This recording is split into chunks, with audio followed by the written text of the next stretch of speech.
Hello students. हम अभी बात करने वाले हैं about basics of organic chapter के बारे में। और इसमें हम शुरू करते हैं नॉमेनक्लेचर से। तो जो ऑर्गेनिक कंपाउंड्स होते हैं उनका जब हम आईयूपैक नेम लिखते हैं तो जो आईयूपैक नेम होता है उसके 3 पार्ट्स होते हैं। वर्ड रूट जो कि मिडिल में आता है, देन सफिक्स जो कि वर्ड रूट के बाद आता है, एंड प्रीफिक्स जो कि वर्ड रूट से पहले आता है। These are the 3 parts. अब ये क्या क्या बता रहे होते हैं हम लोगों को। वर्ड रूट जो है वो हमें बताता है, it tells us about the length of carbon chain. Carbon chain की लेंथ कितनी है उसके बारे में बताता है। आपको मालूम है अगर 1 कार्बन है तो उसको मेथ, 2 कार्बन है तो एथ, 3 प्रॉप, 4 कार्बन है तो ब्यूट, 5 कार्बन है तो पेंट, 6 कार्बन है तो hex, 7 carbon is hept, 8 carbon oct, 9 carbon non, 10 carbons dec, 11 carbons undec, 12 carbons dodec. At least 12 carbons तक का हमें आइडिया होना चाहिए। We should have an idea. तो ये लेंथ ऑफ कार्बन चेन हमें वर्ड रूट बता रहा होता है। अब जो सफिक्स है जो वर्ड रूट के बाद आता है, ये 2 टाइप्स के होते हैं suffix. One is primary suffix and the other is secondary suffix. तो जो प्राइमरी सफिक्स होता है वो ये बताता है कि चेन में जो कार्बन चेन है कंपाउंड के अंदर, उसमें सारे सिंगल बॉन्ड्स हैं, कोई डबल बॉन्ड भी आ रहा है या कोई ट्रिपल बॉन्ड भी आ रहा है। अगर सारे सिंगल बॉन्ड्स हैं तो प्राइमरी सफिक्स यूज़ होगा एन। अगर कोई एक भी डबल बॉन्ड आ जाए चेन में तो प्राइमरी सफिक्स यूज़ हो जाएगा इन। अगर कोई ट्रिपल बॉन्ड आ जाए चेन के अंदर तो प्राइमरी सफिक्स यूज़ हो जाएगा आइन। आप ऑलरेडी फेमिलियर हो इससे। सेकेंडरी सफिक्स में क्या आता है? सेकेंडरी सफिक्स में आता है name of main functional group. जो मेन फंक्शनल ग्रुप होता है कंपाउंड के अंदर, उसका नाम जो है वो सेकेंडरी सफिक्स में आता है। अभी 10th तक आप लोग जो है वो सिर्फ एक ही फंक्शनल ग्रुप वाले कंपाउंड्स पढ़ते हो, लेकिन अभी 11th-12th में आप ऐसे कंपाउंड्स पढ़ोगे जिनमें 2 या 2 से ज़्यादा अलग अलग फंक्शनल ग्रुप्स होंगे। तो उन सब में से किसी एक को मेन माना जाएगा, बाकी सारे सेकेंडरी फंक्शनल ग्रुप्स होते हैं। अब ये किस बेसिस पर किसको मेन माना जाता है किसको सेकेंडरी, इसके लिए एक ऑर्डर होता है जो आगे आ जाएगा चैप्टर में, उसके बेसिस पे डिसाइड हो जाता है। तो जो मेन फंक्शनल ग्रुप होता है उसका नाम सेकेंडरी प्रीफिक्स में, सेकेंडरी सफिक्स में आ जाता है। और जो बाकी सारे फंक्शनल ग्रुप बच जाते हैं जो मेन नहीं हैं वो सेकेंडरी फंक्शनल ग्रुप्स कहलाते हैं, उनका नाम प्रीफिक्स में आता है।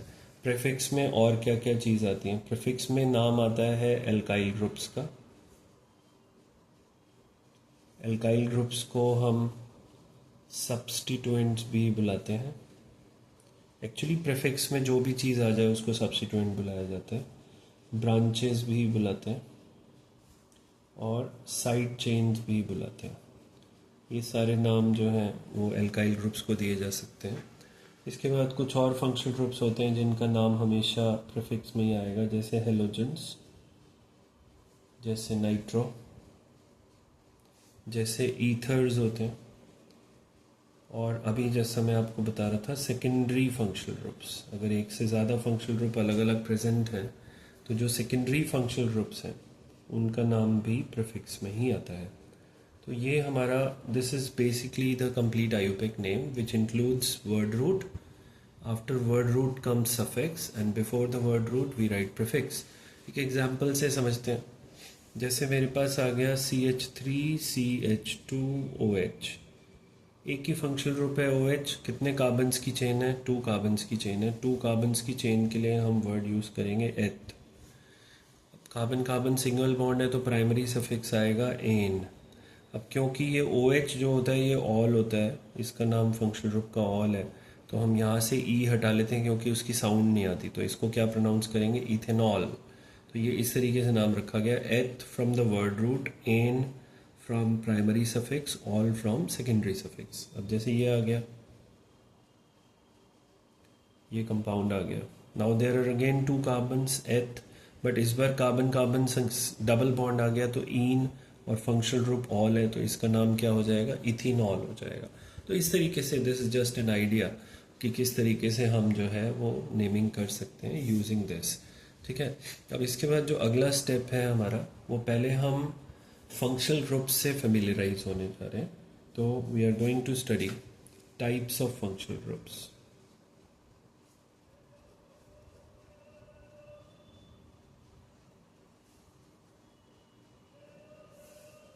टाइप्स ऑफ फंक्शनल ग्रुप्स में सबसे पहले आते हैं hydrocarbons. Hydrocarbons are compounds which contain only carbon and hydrogen, सिर्फ कार्बन और हाइड्रोजन ही जिसमें होता है। इसमें आप जानते हो एल्केन्स आते हैं। एल्केन्स का जनरल फॉर्मूला होता है CnH2n+2। एल्कीन्स आते हैं जिनका जनरल फॉर्मूला होता है CnH2n।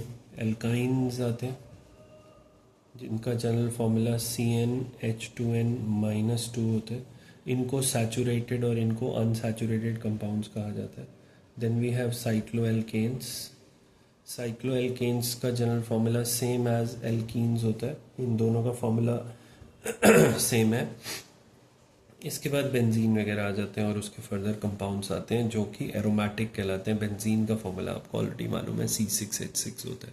तो ये हमारा जो है पहला फंक्शनल ग्रुप हो गया। सेकेंड फंक्शनल ग्रुप आते हैं हमारे पास हेलोएल्केन्स।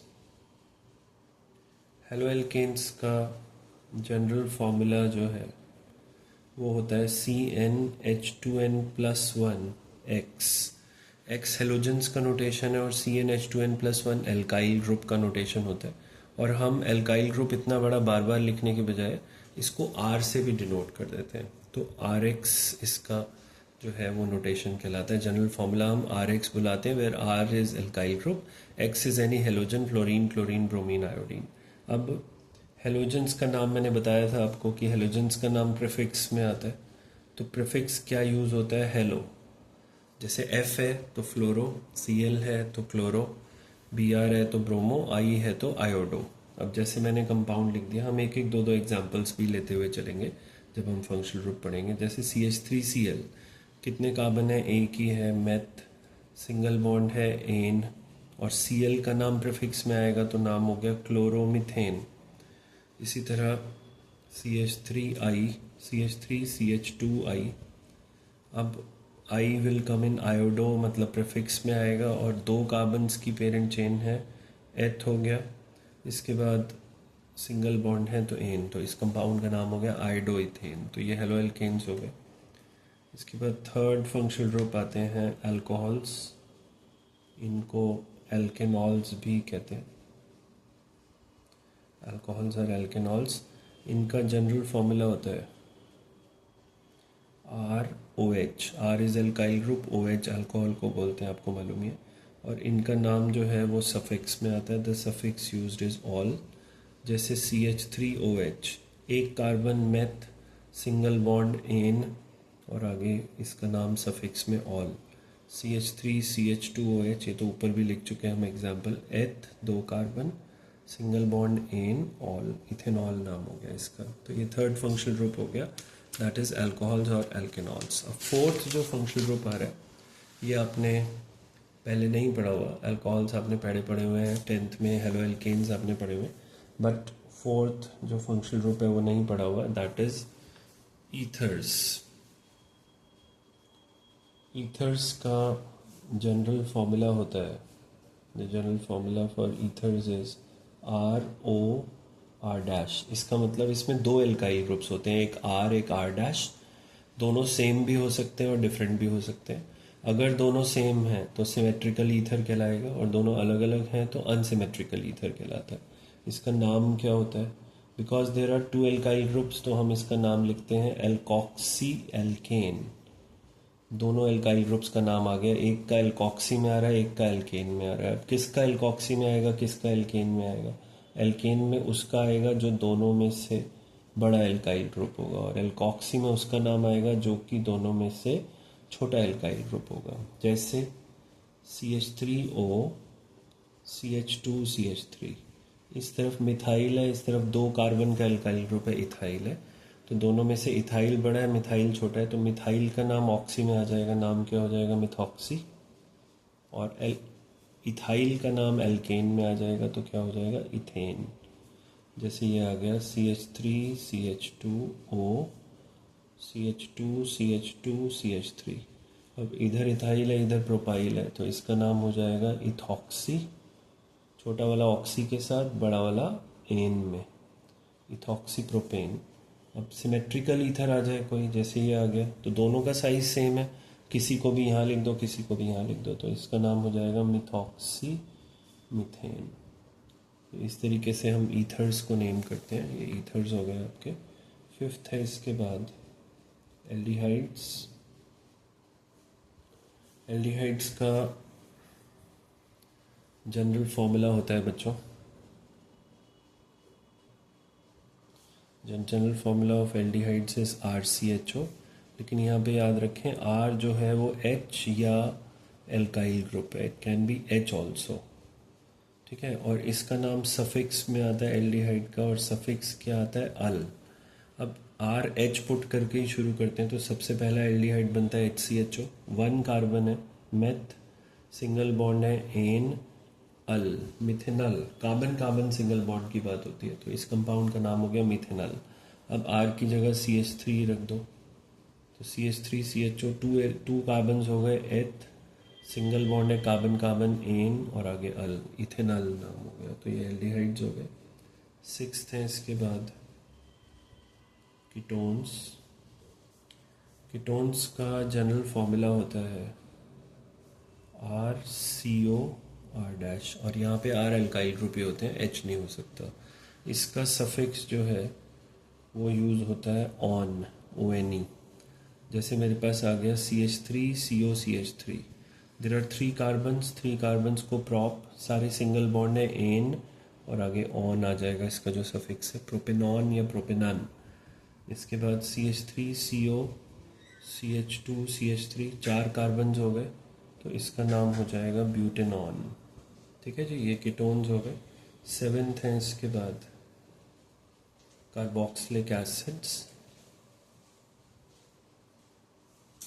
कार्बोक्सिलिक एसिड्स का जनरल फॉर्मूला RCOOH।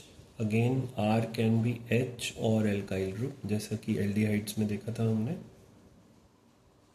और इसका जो प्रीफिक्स होता है कार्बोक्सिलिक एसिड का, वो होता है, पता है आप लोगों को, you are already familiar with it, oic acid होता है।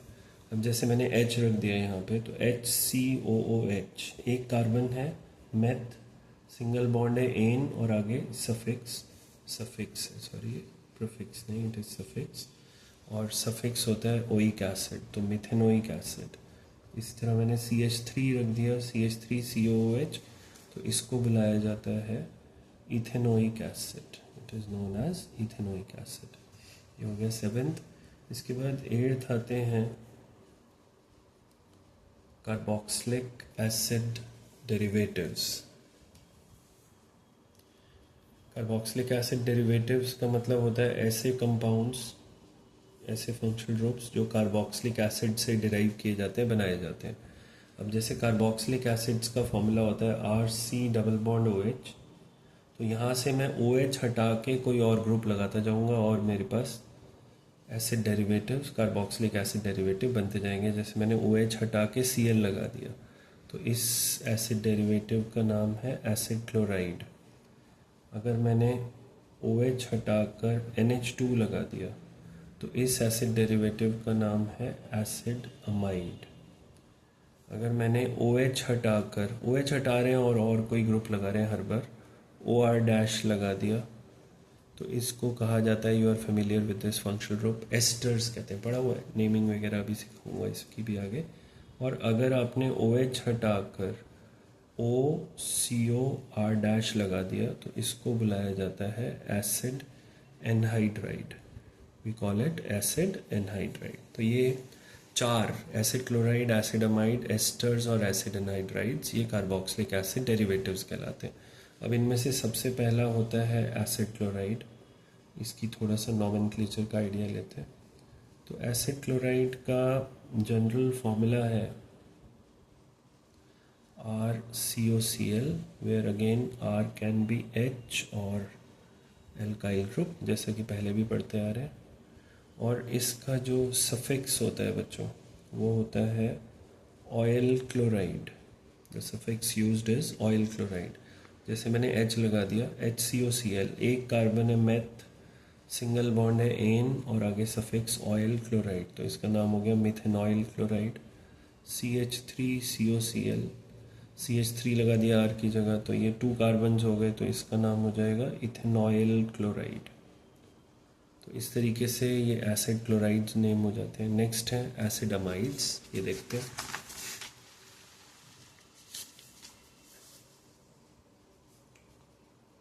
तो एसिड अमाइड्स की अगर हम बात करें तो इनका जनरल फॉर्मूला होता है RCONH2, where R again can be H और एल्काइल ग्रुप। H जो है वो एल्काइल H भी हो सकता है R, और एल्काइल ग्रुप भी हो सकता है। इनका जो सफिक्स यूज होता है दैट इज अमाइड। अब इनका जैसे हमने ले लिया, सबसे पहले H ही रख दें यहाँ पे, तो HCONH2, इसका नाम हो जाएगा मेथ, सिंगल बॉन्ड है एन और आगे आ जाएगा अमाइड, तो methane amide. CH3CONH2, ethane amide. इस तरीके से नेम कर देते हैं, ठीक है। बाकी एसिड डेरिवेटिव्स अगले वीडियो में।